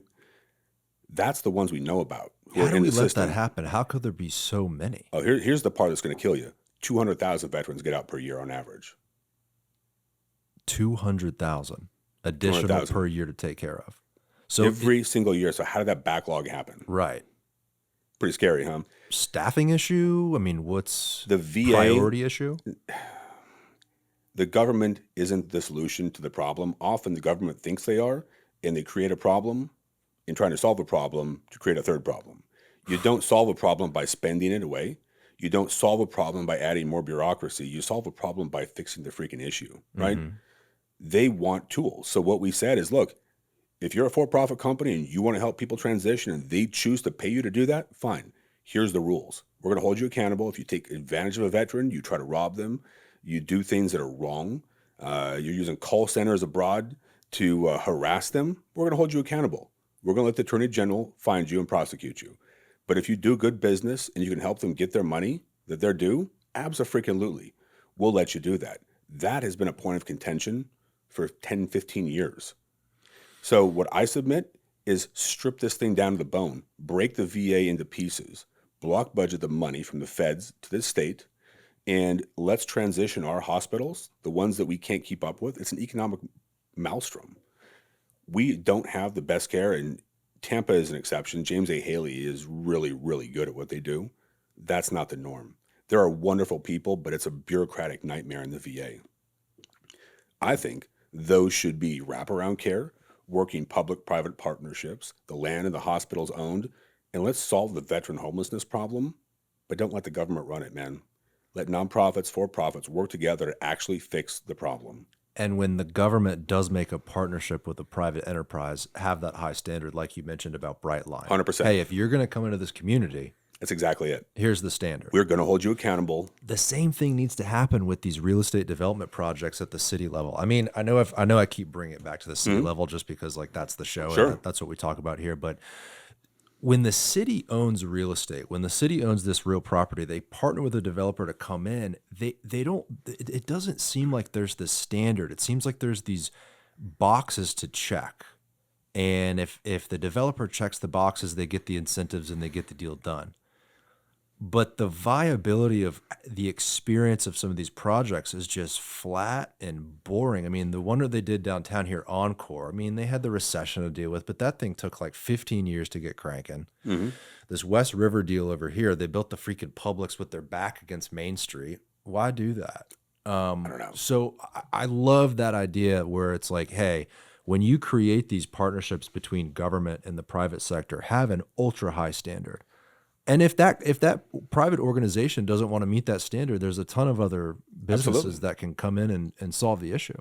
We're not beholden to anybody. Right. Here's the thing, man. In why eVTOL and everything else, I'm not picking a provider. This is open for business. Go do it right. Be safe. Don't drop the ball. Provide value. Take care of our people. And if you do that, we are going to support your business. If you hurt our people, now we have a discussion. Let me take it back one more time to the state. I shouldn't say state versus local municipality, but it's just going to be really hard moving forward if the state takes away certain powers from local government to get things done, like extending the streetcar and like some of these other things we've talked about. My fear is that we wake up one day and our local government is just sort of, I don't know, placeholders, people with titles, but they really don't have any power. So what's the solution to that? High standards, but don't remove power from local municipalities. So I think there's another approach here, right? Okay. And yeah, if you want to get there, then high standards matter, but accountability matters, right? Sure. We can't play games. Don't tell me that what I'm seeing isn't real, right? That's been the problem with politics for a while. We see things with our eyes, and we're told, no. That's not what's happening. And then 5 years down the road, you learn, oh, crap, that was what was happening, and we were right. And they lied to us for decades, right? Yeah. People get sick of that crap. They really do, right? That's been the problem in the military, been the problem with the VA, and I think you're still seeing a little bit of a penance paid because of that with municipalities and cities, right? So how do we solve that? People have voices, they have ideas. How do we solve this? You know what I love about Elon Musk? The dude just thinks different. He is unequivocally unafraid to dream incredible dreams. He said, I want to go to Mars. He's going to get to Mars. He's going to take our country with him. It's freaking incredible. He's our own, unique Tony Stark, right? Our own odd version of Tony Stark. Yeah. Why can't we do that here? Where's our Tony Stark? Right. Where are the people who want to step up and say, I'm going to dream the dream. I'm going to be bold. And it isn't about politics. It's about people. Work with the system as it is and draw in leaders. Here's the thing.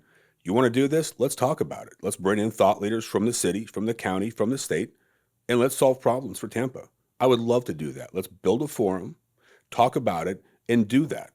And let's put milestones in place to solve real problems. Let's work with the county, let's work with the mayor, and let's work with the state. I can promise you, Ron DeSantis wants the Bay Area to thrive. He grew up here. This is his home too. Yeah. He's a local kid. He loves this part of the state. He loves our state. But he wants to do this in a way that our children aren't going to be beheld and beaten down by debt 30 years from now because we made bad choices. The reason why some of these states like New York, especially California, have gotten so fat and happy is because they relied on the fact that the federal government would always be there to write those checks and bail them out. That's right. It seems like DeSantis doesn't want Florida in 5 years, 10 years, 20 years to wake up one day with a big fat sack of debt and still be there and ready for the federal government to help out? Because that might not always be available. 100%. Oh, the debt is bad, right? But it's the price you pay for the debt and how politics works in D.C. We talk about it frustratingly in the state. But I'll tell you what, man, we do things, man, we are the shining state on the hill, proverbially speaking, compared to many. It works. Our process generally works. This year's been a bit of a hiccup. There's some things to solve, but we're going to get through this, right? DC, the pork barrel politics, the riders on riders, the things that they hide in the bills that nobody read. That's why we vote no on stuff. Like, there are certain things I just would not vote for because I fundamentally believe it is wrong. And if we do that, we're hurting the course of our community. And if somebody did that to my kid, I'd be heartbroken, right? You just can't vote for that stuff. Or you turn a blind eye and you vote for something that you hate because of the greater good. Why is that trade-off happening?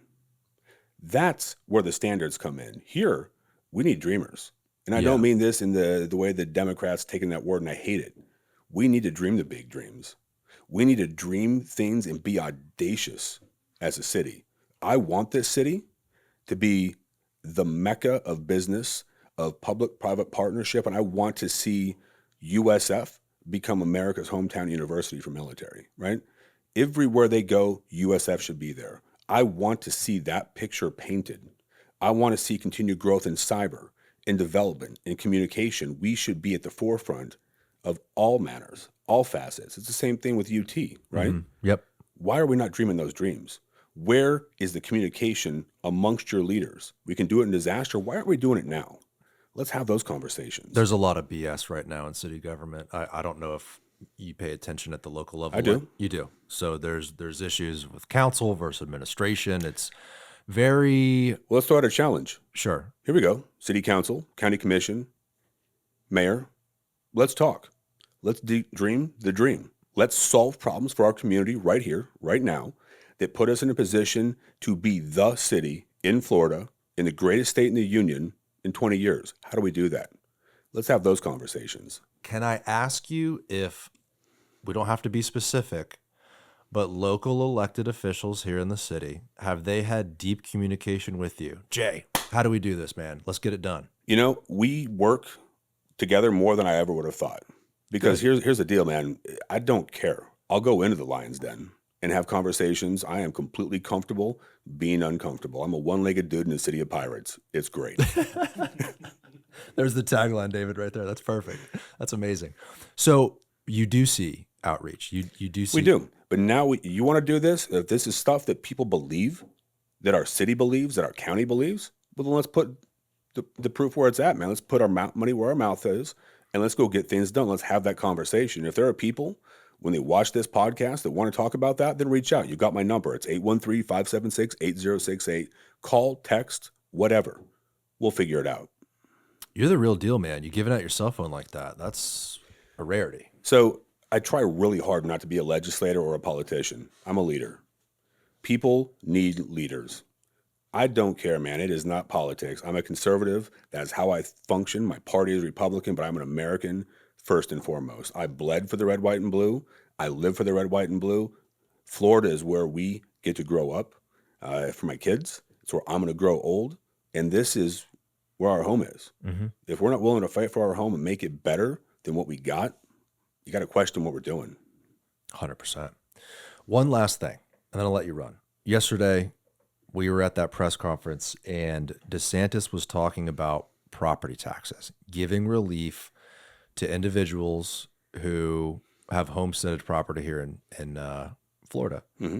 He didn't bring up commercial property. Let me just ask you real quick. He's not. You're not talking anything but owner-occupied, that's right, homesteaded property. Homesteaded just property. To be clear. Yeah, not commercial property. Because a couple right people, we put up an article, people were talking about how, Mar-a-Lago's pay. It's like, no, this is for people's homes. It's your homesteaded property. Got it. I bought my house in June. So I have a 2-year-old and a baby on the way coming here next month. The Florida I grew up in, the prices I thought I would have paid to start a family here are unbelievably more than what I imagined. It's so hard for a young person to buy a house and start a family and pay these property taxes because of the price levels just gone Mhm. completely rampant. I love the idea. I love the idea. The problem, though, is how do you make up the difference Mhm. these municipalities would lose in property taxes? The governor said something about a sales tax. We get 100 and something million visitors. We do. Use those And people to have make you that looked up. at a list of things that are exempt from sales tax? It's like 6 pages long of 8 font. It's nuts. All the Baby products, diapers, everything under the sun, school man. It will supplies. blow your mind what's exempt. Most of our sales tax comes directly from people who visit our state. Many of the things we use day to day aren't taxed.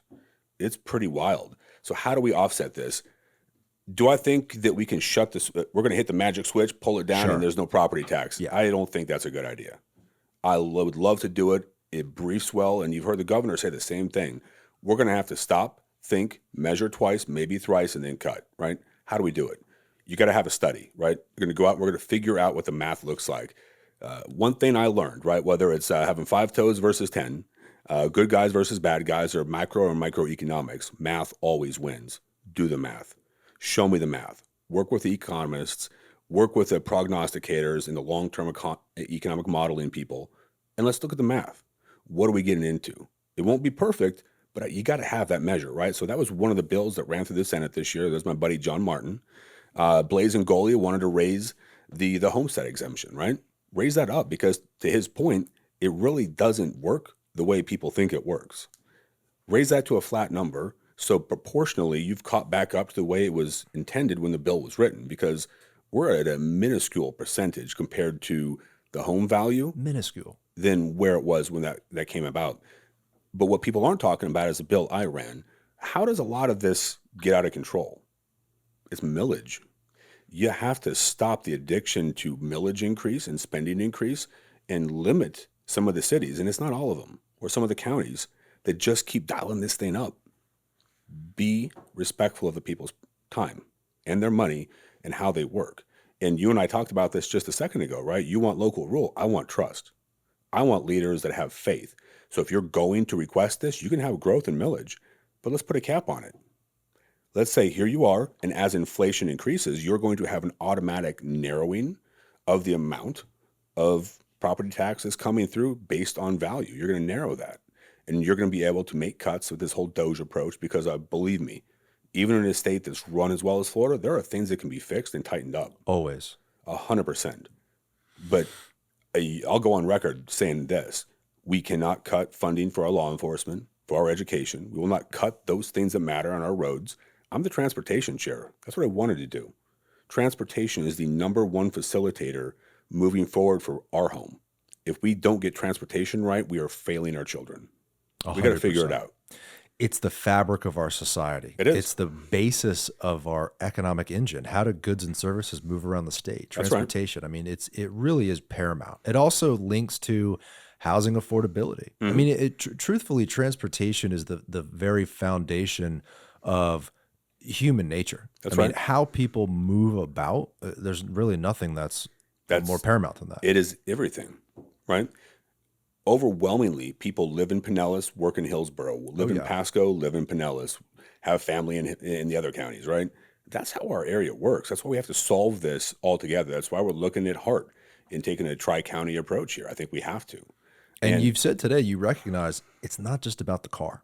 No, it can't be about the car. Well, here's the other thing. How many electric cars do we have? What's the percentage on the road? 2%, 3%? You're not going to see the growth because there are inherent gaps in the electric car model, especially in a state prone to hurricanes. They blow up and burn houses down. It's really scary. Big time. Right. Saw it everywhere So across the here's city. the other thing. Where do you store those things? In a storm. If you put an electric car in a garage, this is my friend Blaze and Goliath. He's my guy, right? He ran a bill on this. There were tow trucks pulling cars that were dead because of seawater, and they had to block out 6 car lengths around this thing because it could catch fire at any time. You can't just throw the battery in the trash. Turns out lithium doesn't react well with salt water. Facts, right? Chemistry matters, right? Math matters. These things happen. But you go back to preemption. That bill I ran on energy, we had to preempt counties because there were counties trying to make 20 to 40% of their parking spaces electric vehicle spaces. Why? They're putting that cost on the businesses, their people. It's going back to the consumer because of an ideology when 2 to 3% of the cars are electric. I'm personally not a big fan of anything that's arbitrary. I think that everything. Show me the math. Yeah. Yeah. Show me the math. Show me the math in 5 years, 10 years, 20 years, and we can talk. If you're just going to pull it out of your third point of contact, that's your butt in military terms, I'm not okay with that. Do better. Joshua Wastel, he's a Hillsborough County Commissioner. Yeah, my guy. Your guy. Josh is cool, man. So he's been on the podcast. He actually had kind of a bright idea. Mm-hmm. He said he's going to have conversations with the state government about figuring out a way where what I've talked about, where the city can try to get what they want for some of these transportation needs in the city. I'm not talking about a multi-county plan. I'm talking about our streetcar and some other city services, where we would be able to have some sort of a tax that could fund something like that. In exchange, removal of some property taxes out in the county to where these constituents that are never going to come use it and don't want to pay for it aren't going to have to pay for it. So this is the exciting part. You just made the governor's point for him, which I love. If you eliminate sales tax in one area, where's that going to be put on? Do you really think you're going to see a savings? Or are the counties and cities going to raise their tax locally to compensate for that loss of revenue? Absolutely, yes, they are. That's going to happen. It's got to balance out somewhere. That's where you build trust. Be transparent, work together, solve problems for our people. Hey, Josh, if you're listening, when this airs, let's work together on that. I'm game. Amazing. Good. I think it could do really good locally, and I think it would also appease people that are against it in the county. Because like you said, we live in a very diverse place. It's crazy to say Florida has, what are we at, 24 million people. Yep. Third most populous state. And yet, and I think Hillsborough County is about 1.5 million, which is just incredible. But there's rural areas, there's pastures. I mean, there's the city, right? It's like we are so diverse, and people that don't live in the city don't feel like they need to pay for things, certain things that they don't use. You're right. Which is absolutely logical and fair. You know, the reciprocal side of that is talk about farmers. You know, disproportionately, they pay more tax in property, in value, in TCC, essentially taxes for eternity on items that you have, than anybody else. And they get about 25% of the return on services because they live on a farm. It just doesn't work. The math doesn't math very good, right? We're losing our ability to feed ourselves. Food security is national security. I've talked about that since day one. I grew up on a farm. My family lost our farm coming out of the 80s. I wouldn't be here if I wasn't a son of a failed farmer, right? I've seen that happen. I've seen what happens. But here's what I know. If you look at the macros of this, if a country stops being able to feed themselves, they're dependent on others, now you're at the whim of politics. I don't ever want that to happen. I've seen how that plays out. Today, it's a slippery slope. It is. That's for sure. And you got to look at all of this, and that's where the state has to sit there and listen to the cities, the farmers, and find that line. But absolutely, there's ways to do that. So what I want to talk about, and the point I was going to make is, I believe everything's cyclic, right? Just like back in the dirty 30s, right? We had smaller farms bought up by larger farms, become conglomerate farms. Now they're getting broken up, becoming subdivisions, right? The last thing a farmer usually plants is a subdivision, right? That's the reality. So what is the reciprocal aspect of that? What's the next functional derivative? We can't stop feeding ourselves, so farms become small. They probably don't look the same. Vertical farming, urban farming becomes a norm, right? You've got to use science. Think drone technology, think hydroponics, things like that to grow food, to find ways to feed ourselves and reimagine, re-envision farming. There's ways to use drones with ArcGIS software to deliver product from the farmer to the community direct. Why are you not doing that? That saves you 20% of the VIG, right? That's just good business. At the same time, though, driving from Tampa to Sarasota, which I've done my whole life, my dad's side lives here, my mom's side in Sarasota, it's like one city the whole way now. Sure is. Are we really going to continue to develop and build subdivisions across Florida till the end of time? Well, are we going to limit people coming in? Well, should we do something where maybe it's not as easy for the county just to say, yeah, another 5,000 homes right here? Well, now you're back to preemption.